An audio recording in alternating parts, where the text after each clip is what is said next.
Welcome back. It's a unique area of the Botanic Gardens that has been helping families make memories, and now that space is getting a makeover for the next generation.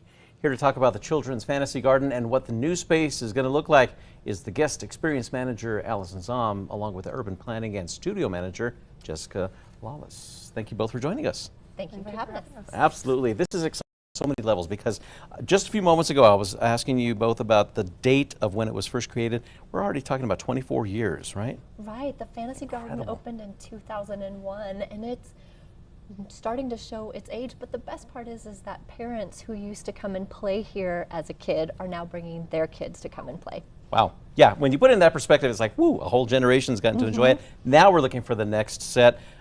Jessica, that's where the creative minds kind of come into play, and you're asking and seeking the input from those who are going to enjoy it the most, right? Yes, yeah. So before we redesign any part of the garden, we really understand that this is a beloved space for the community, and we really are seeking community input at the core of the redesign. So we're spending the first couple months of the summer with the community, providing a bunch of outreach engagement, both in person and on our project website. So we have some pop-up booths that we're doing at the BioPark on weekdays.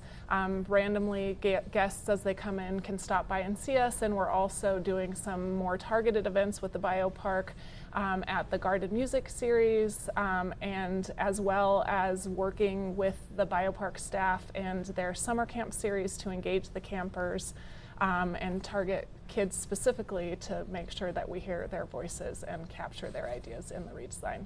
Well, talking about capturing ideas, we see some of the the ways that they're creating the ideas of what they want to see out there, and of course we have a few examples in front of us.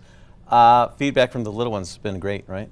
It's been amazing to see what's going through their minds and what they want to see as their dream garden, and I think that's what we always hoped with the Fantasy Garden, is that it would inspire imagination and play, and now these kids are getting to help us design it, and it's really fun to get a peek into their mind. Fast forward about 20 years from now, it'll be them that are saying, hey, for the next update, we created that. We kind of had a hand in it. The Post-its kind of indicating also kind of how they're contributing to those ideas, right? Yeah, so when we do our in-person pop-up booths, we have these areas where people can answer very targeted questions. So again, we know that this is a beloved space, so we're asking folks to let us know what are the elements that are really iconic that we need to keep or reimagine in some way. And you can see the dragon and the castle, the giant pumpkin are themes that we're definitely seeing. And while they might not be retained in their original form, we definitely will take those into account and maybe reimagine them in some creative way in the next iteration of this beloved space. And then we're also asking folks, what are elements that aren't there currently that you really want to see reflected in the design? And I think that, to Allison's point, has been where getting to interact with the kids and kind of get a peek into their mind and get the ideas that they want to see. It's such a different perspective, and we've been really fortunate to see the really thoughtful and imaginative things that they've come up with. So, all right. Ladies, thank you both for joining us. We appreciate it. Yeah. Thank you very much.